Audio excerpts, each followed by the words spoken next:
Fratura por estresse não é só em atleta que ela acontece não, hein? Comigo hoje o médico ortopedista Laurence Oliveira, especialista em mão e microcirurgia pela Unicamp. Este é o seu Saúde na TV de hoje.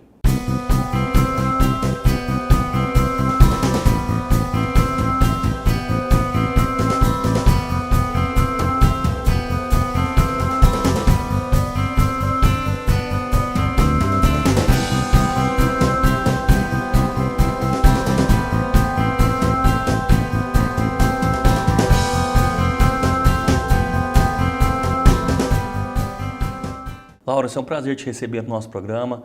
Sua contribuição aqui para o Saúde na TV vai ser muito bacana. Eu que agradeço a oportunidade. Espero que a gente consiga esclarecer algumas coisas para os seus telespectadores e com isso a gente atenda o maior número de atletas e principalmente pessoas que buscam saúde. Laurence, a gente vai falar de fratura por estresse, né? Isso. O que seria a fratura por estresse? Então, hoje a gente vê que o número de pessoas que buscam a qualidade de vida, que buscam a saúde é muito grande. E com isso começam a aparecer algumas lesões que, apesar de ser antigas de diagnóstico, que muitas pessoas do meio médico conhecem, mas elas começam a vir para a realidade das pessoas. A fratura por estresse, elas são fraturas onde não chega a separar o osso. Tá? Mas é um osso que, se continuar ser agredido, se ele continuar passando por cargas cíclicas, movimentos de repetição, ele vai levar a uma fratura total de separação dos ossos, né? As fraturas por estresse, o primeiro diagnóstico de uma fratura por estresse ocorreu lá por volta de 1855, em soldados da Prússia, né? E são tão antigas que só foram comprovadas realmente essas fraturas mais de 40 anos depois com o descobrimento do raio-x. E a gente via que o paciente tinha queixas de dor nos ossos e não tinha uma fratura com separação. E isso a gente só foi conseguir realmente confirmar esse diagnóstico com o passar do tempo, né? E com novas técnicas como o raio-x ou com a ressonância e com métodos diagnósticos mais aperfeiçoados. Essa fratura atinge só atletas ou pessoas não atletas também? Não, como eu te falei, primeiro foi descoberta principalmente em soldados que iam para a guerra e passavam por cargas cíclicas muito grandes, de salto, corrida, marcha principalmente. Então também pode atingir esse tipo de paciente, então militares, pacientes que fazem caminhada por muito período ou que ficam em pé por muitos períodos, saltadores, então paraquedistas, militares, então também não acomete só atletas. Quais são os fatores de risco para o desenvolvimento dessa fratura? Então, a gente vê que os fatores de risco, elas podem ser divididos em fatores intrínsecos e extrínsecos, né? Então, nos fatores extrínsecos estão mais vinculados aos atletas. Então, o tipo de solo que esse atleta desempenha sua atividade, o tipo de equipamento que ele usa, então se ele usa um tênis que está muito desgastado ou se não é um tênis próprio para aquela atividade que ele está tendo. Se ele teve um aumento de volume ou de intensidade da atividade física. Então, tudo isso leva em conta nos fatores extrínsecos. Nos fatores intrínsecos, a gente já vai ver idade, sexo, etnia, o envolvimento muscular, que é muito presente nesse tipo de lesão, porque a gente acredita que a parte muscular ela ajuda não só a absorver, mas também dissipar a energia durante essas cargas cíclicas do movimento que a gente tem. Então, a gente acaba dividindo isso entre fatores intrínsecos e extrínsecos. O que a gente vê é que antigamente acreditava que era muito mais comum no sexo feminino esse tipo de lesão. E às vezes por variações hormonais.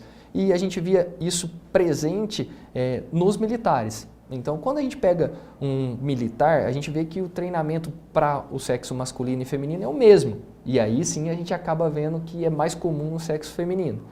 Já na população de atletas, a gente não vê que uma predominância no sexo feminino, e sim que ela é bem equiparada, justamente porque os treinos são próprios para cada um. Então, o treino para um masculino para o feminino vai ser diferente e vai ser conforme a carga que cada um suportar. Às vezes, a carga do feminino é até maior do que o do masculino e não necessariamente ela vai ter mais fratura do que o do sexo masculino. Existe uma atividade esportiva que pode levar a essa fratura com mais frequência do que outras atividades? Então, o que a gente vê é que algumas atividades são mais comuns para certas lesões, né? A gente sabe que é muito mais comum nos membros inferiores, porque elas sentem essas cargas cíclicas de descarga de peso muito maior do que nos membros superiores.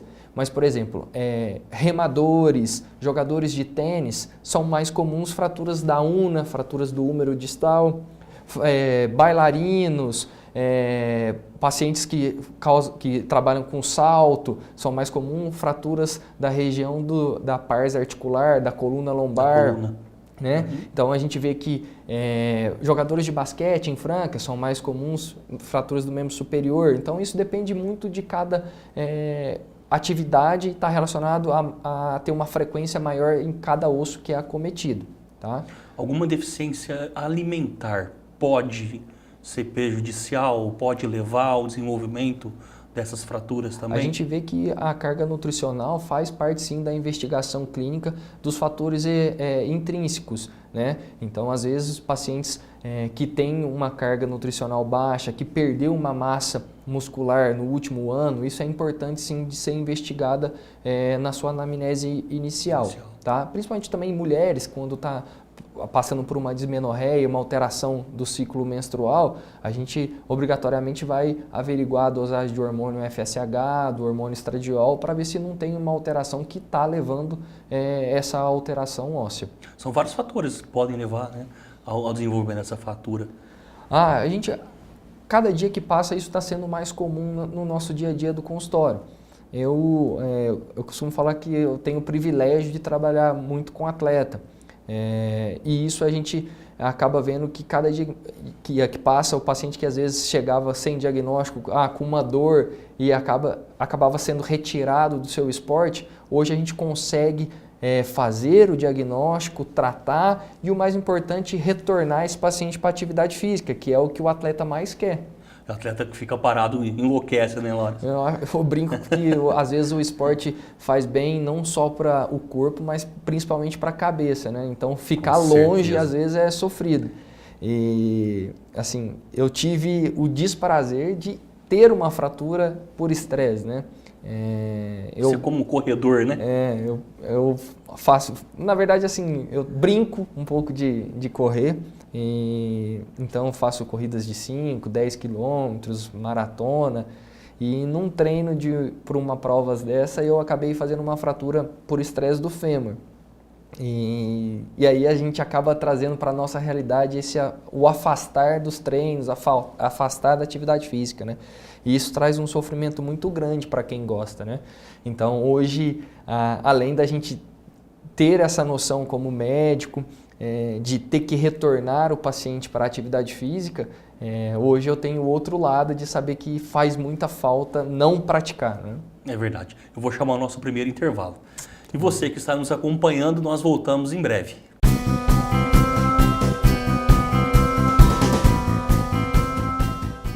Nos dias atuais, é de suma importância ter um parceiro econômico para a nossa vida diária. Ter uma instituição financeira próxima de nós, que nos apoie, nos respeite e que tenha como meta nossa prosperidade. Esta é a premissa da Sicoob Cred Mogiana. Os associados da Cred Mogiana contam com a qualidade e agilidade no atendimento especializado de inúmeros empreendimentos como conta corrente, conta bancária, aplicações, captação financeira, além de outros serviços. E mais, a Cred Mogiana, dentre seus vários diferenciais, oferece baixas taxas de juros em relação às outras instituições financeiras. Uma história de responsabilidade e credibilidade edificada nos últimos 25 anos.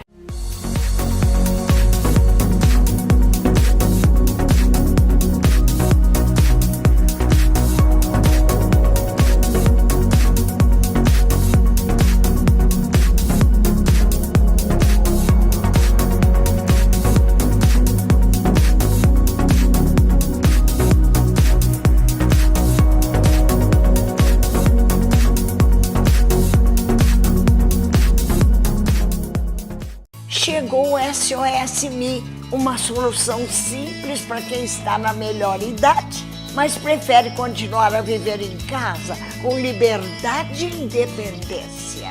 Através de um simples toque, você aciona a central de atendimento, que imediatamente notifica pessoas pré-selecionadas a responder à emergência. SOS Me, ligue 0800 943 3112 ou acesse o site. Você tem dor nas costas? No quadril? Ou nos joelhos? No ITC Vertebral e no Instituto Trata, personalizamos o tratamento para as dores de cada paciente, oferecendo o que há de melhor na fisioterapia praticada nos principais centros de reabilitação do mundo, trazendo inovação, alta tecnologia, eficiência, menos dor e mais movimento com qualidade de vida. Agende uma consulta.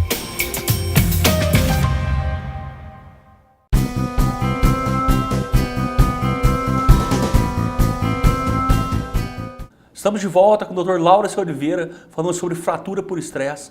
Laurence, vamos falar um pouquinho sobre o exame físico, o diagnóstico, né? Como ele é feito para os pacientes com suspeita aí de fratura por estresse? Bom, a gente vê que o exame físico ele é extremamente sensível, né? O paciente geralmente chega com uma queixa falando que ele tem uma atividade física e aparece uma dor, e que essa dor geralmente ela é cessada após o término da atividade física, e isso teve uma progressão e agora ele já está praticando e não está melhorando essa dor. E isso a gente vai no exame físico evidenciar como uma área de hipersensibilidade no local da queixa da dor. Às vezes podem ter associados sinais flogísticos que a gente fala, O que é o sinal que é o flogístico? calor, o rubor, então está quente o local, está vermelho, tá hipersensível, isso é o que a gente chama de sinais flogísticos, tá? Então a gente pode ter uma hipersensibilidade no local, ter esses sinais flogísticos associados. A gente às vezes faz um teste que a gente chama de rope test, que a gente pede para o paciente às vezes pular uma corda no membro que ele tem a dor, e isso vai estimular muito a dor do paciente e às vezes até impossibilitando o teste. Então o que às vezes a gente pede é para o paciente ficar num apoio monopodálico, ficar só apoiado na perna que ele tem queixa, e isso vai exacerbar os sintomas. E isso depende muito do local da dor, né? Então, às vezes ele tem a dor no membro superior, você não vai colocar Você não consegue carga, fazer né? isso, Mas você tem que ter, o principal é você ter uma suspeição clínica, que a gente fala. Tá. Então, você tem que ter uma suspeita para poder investigar aquilo de uma maneira correta, né? Então, a gente sabe que os atletas, o caráter nutricional que você mencionou anteriormente é muito importante. Então, a gente, às vezes, nesse tipo de atleta, a gente pode dosar a vitamina D, fósforo, cálcio, ver a função renal com a creatinina, isso faz parte para os atletas, né? Então a gente vê que hoje o acesso ao nutricionista melhorou muito, né? Muito. E com isso Verdade. a gente vê que mesmo atletas até de final de semana começam a acompanhar com o nutricionista. E isso é bom, porque ele começa a tomar um polivitamínico e a gente sabe que isso também diminui a chance de uma lesão, né? Então, dentro do exame físico, a gente pode sim ver algumas alterações cutâneas, unha, pelos, e isso chamar a atenção para a gente também poder depois entrar nos exames complementares que a gente fala, né? A gente sempre pensa que a gente tem que ter um exame físico de qualidade para ter uma suspeição clínica e aí sim pedir exame, né? Não pode ser o contrário, né? Sim, o paciente sim. entrar e a gente já pedir Já exame. pediu o exame. E a gente tem que tomar cuidado às vezes com essa inversão de valores que há acontecendo, né? Então, às vezes, o olhar o paciente como um todo, examinar o seu paciente, às vezes vai te criar algumas hipóteses diagnósticas e com isso você conseguir aí sim pedir um exame e que esse exame consiga confirmar a sua suspeição clínica, né? Quais são esses exames, Laurence? Então, hoje a gente tem o raio-x, é um exame que todo mundo tem acesso, um exame barato.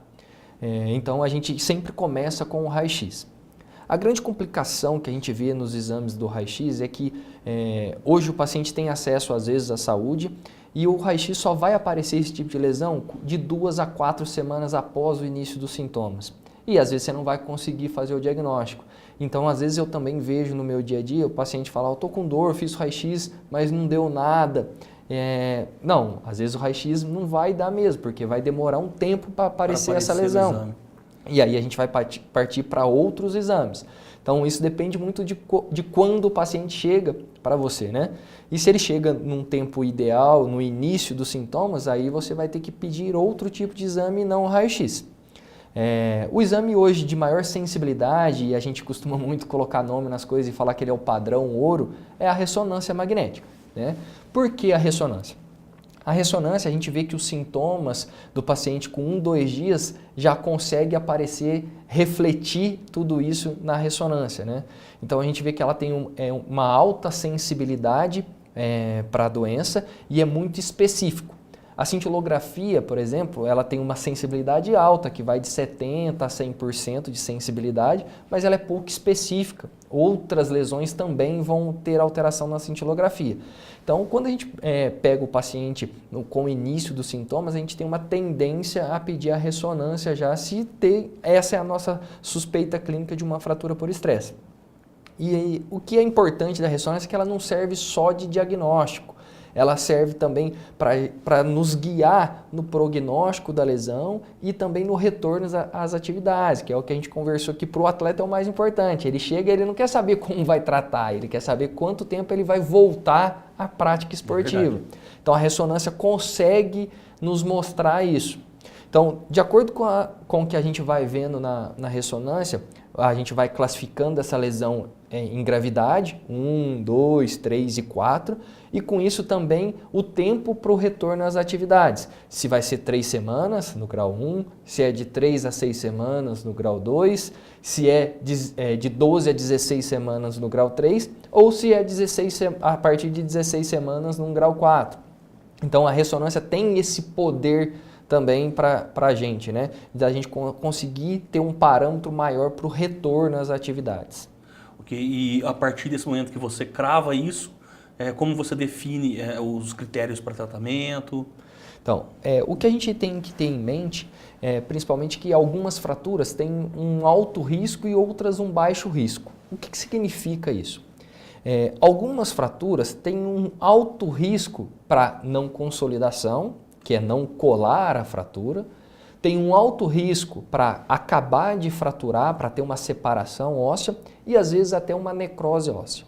Quais são essas fraturas? Então, outras fraturas não, outras fraturas a gente sabe que vai evoluir tranquilamente, né? Isso nos traz segurança também, né? Então, fraturas de baixo risco são fraturas às vezes diafisária. O que significa isso? Fraturas na metade do osso do fêmur, da tíbia, na cortical anterior, é pior. Então, fraturas da parte posterior da tíbia são fraturas boas, que vão ter uma evolução satisfatória. Já fraturas da cortical anterior da tíbia são fraturas que vão ser piores, né? Tem uma tendência a ter uma evolução ruim. No fêmur, as fraturas que são na parte lateral, que são para fora, tem um caráter maior de gravidade, então o risco é maior. Fraturas da cortical medial, da parte medial do fêmur, tem características boas. Fraturas dos ossos do pé, no meio dos ossos, são fraturas boas, tem uma evolução boa. Fraturas do quinto metatarso, fraturas do maléolo medial, que é no tornozelo, são fraturas que são piores, então tem uma chance pior. E isso é bom porque, às vezes, por exemplo, se a gente pega um paciente com uma fratura por estresse da cortical lateral do fêmur, a gente tem uma tendência a indicar cirurgia, tá? Porque a gente corre um risco dessa fratura fazer uma necrose da cabeça do fêmur, de fazer uma fratura com separação total dos ossos, e aí a gente imagina um atleta com uma fratura dessa da cortical lateral, que a gente poderia ter indicado um tratamento cirúrgico simples, às vezes de uma osteossíntese, que a gente fala de passar um parafuso ou colocar uma placa, e essa fratura evoluir por uma prótese de quadril, né? Então, isso, às vezes, a gente tem que ter um pouquinho, às vezes, de cuidado justamente nessa classificação. Então, às vezes, o melhor tratamento está na indicação. Essa é a arte do diagnóstico, né?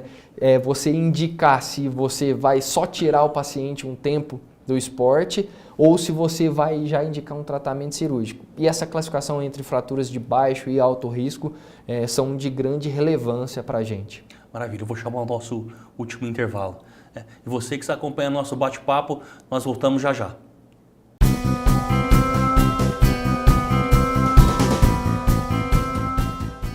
No Nos dias atuais, é de suma importância ter um parceiro econômico para a nossa vida diária. Ter uma instituição financeira próxima de nós, que nos apoie, nos respeite e que tenha como meta nossa prosperidade.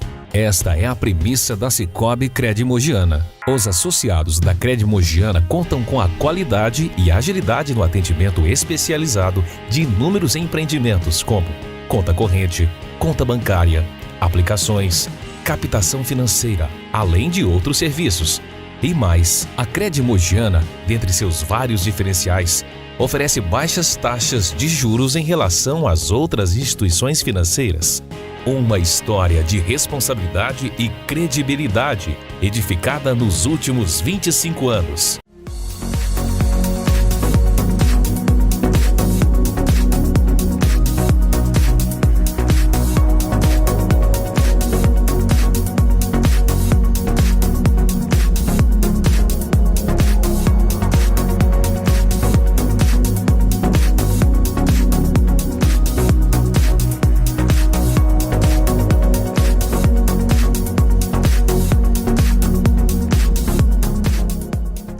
Chegou o SOS Me, uma solução simples para quem está na melhor idade, mas prefere continuar a viver em casa com liberdade e independência.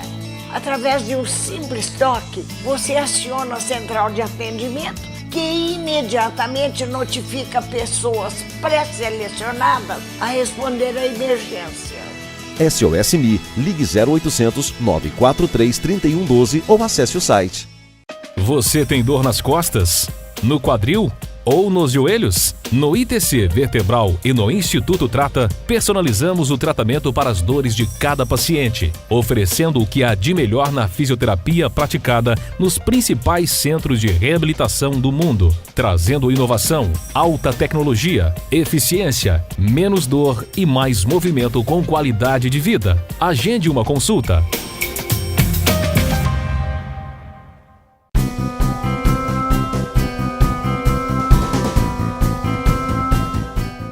Estamos de volta com o nosso programa de hoje. Agora nós vamos abordar o tema tratamento. Laurence, e aí, tratamento para essa fratura por estresse? Acho que essa é a parte que o atleta fica mais ansioso para saber, né? Quando a gente fala de uma fratura, geralmente a gente associa gesso, cirurgia, É verdade. né? E na verdade, basicamente a grande maioria não é isso. Acho que, como a gente falou no bloco passado, você classificando bem essa fratura entre alto risco ou baixo risco é o mais importante para seguir esse tratamento, né? Então, como a gente falou sobre os fatores de risco, às vezes o tratamento vai estar a gente agir justamente nesses fatores de risco, né? Então, pacientes que começam com um aumento grande no volume de treinamento num intervalo pequeno, então a gente tem que pegar esse treinador, pegar esse atleta e falar, ó, vamos segurar um pouquinho o ritmo, né? Vamos diminuir a intensidade dos treinos, vamos ter tempo de descanso para o seu osso ter o trauma, mas ter um tempo para melhorar e não ter esse risco da fratura por estresse. Então isso é importante, trabalhar se o calçado está certo. Então a gente está trabalhando no tratamento isso também, né? Quando a gente classificou lá na ressonância, como eu falei, as alterações que a gente vai vendo no exame já dá um pouco do nosso tratamento em tempo da gente tirar esse atleta, principalmente da descarga de peso. Então, o que eu costumo falar é assim, a gente não está te tirando do esporte, mas, por exemplo, esportes que têm impacto, a gente vai ter que te segurar um pouco, mas a gente não quer dizer que a gente não vá manter o condicionamento físico na água ou na academia, mas faz parte sim a gente tirar um pouco essa intensidade e esse volume de treino dos atletas. Tá? Perfeito. E isso vai variar muito dentre essa classificação que a gente falou. Então, uma das coisas é a gente agir nesses fatores extrínsecos e intrínsecos, então variações hormonais, ver se tem que trabalhar essa variação hormonal, tirar o paciente dessa descarga de aumento de volume de treino, tá? E a gente vê que tem outras formas que a gente não tem um consenso na literatura ainda para estar passando para os pacientes, mas existem alguns trabalhos que já vêm falando sobre a câmara hiperbárica, sobre o uso dos bifosfonados, e aí vai entrar o alendronato, o risidronato, só que são medicações que a gente tem que tomar muito cuidado na indicação. São medicamentos que têm efeitos também colaterais. Os residronatos, alendronatos, que são os bifosfonados, por exemplo, quando eles são usados por longos períodos, eles também podem causar fraturas, e às vezes fraturas por insuficiência, que são fraturas um pouco diferentes das fraturas por estresse. Os bifosfonados, quando usados também, podem levar a complicações em procedimentos dentários, com necrose óssea. Então a gente tem que tomar um pouquinho de cuidado na indicação dessas medicações. O que a gente vê é que o uso de analgésicos, anti-inflamatórios vão ajudar sim no primeiro momento. Então soma-se a essa alteração da prática esportiva e tratar os fatores que vêm associados. Tá? O que pode complicar o tratamento? Então, a grande complicação de uma fratura por estresse é se a gente não tratar de forma correta, ela se transformar numa fratura completa, então uma separação, ou se a gente pegar uma fratura de alto risco e não tratar de maneira adequada, ela não consolidar e virar o que a gente chama de uma pseudoartrose, que é quando há uma fratura e essa fratura não cola. Outras complicações são necroses ósseas, quando a gente, por exemplo, usa um bifosfonado numa fratura por estresse. Essas são as complicações mais frequentes, tá? Então, às vezes, de uma fratura que poderia ter uma evolução benigna, que a gente fala, boa, acabar evoluindo e caminhando para um lado ruim, né? Sim. Laura, orientações finais para o nosso público, o pessoal que está nos assistindo? Eu acho que o mais importante é a gente ter a consciência que os sintomas eles têm que ser respeitados. O nosso corpo ele vai mostrar e vai dar sinais que algo está errado. E isso a gente tem que interpretar. Então, saber a hora de desacelerar e, se esses sintomas permanecerem, procurar a ajuda, né? Isso é o mais importante. Perfeito. Meu amigo, eu queria te agradecer por ter vindo ao nosso programa e ter dado uma verdadeira aula sobre o tema fratura por estresse aqui pra gente. Muito obrigado. É isso, eu que agradeço e me coloco à disposição para qualquer esclarecimento maior aí. Em breve você está de volta com novos temas, né? Eu te agradeço aí o convite. É isso aí, obrigado, viu? É isso. E eu queria agradecer a você que esteve presente conosco durante toda essa entrevista. Continue nos acompanhando no Facebook Saúde na TV Franca. Valeu, pessoal, até a próxima.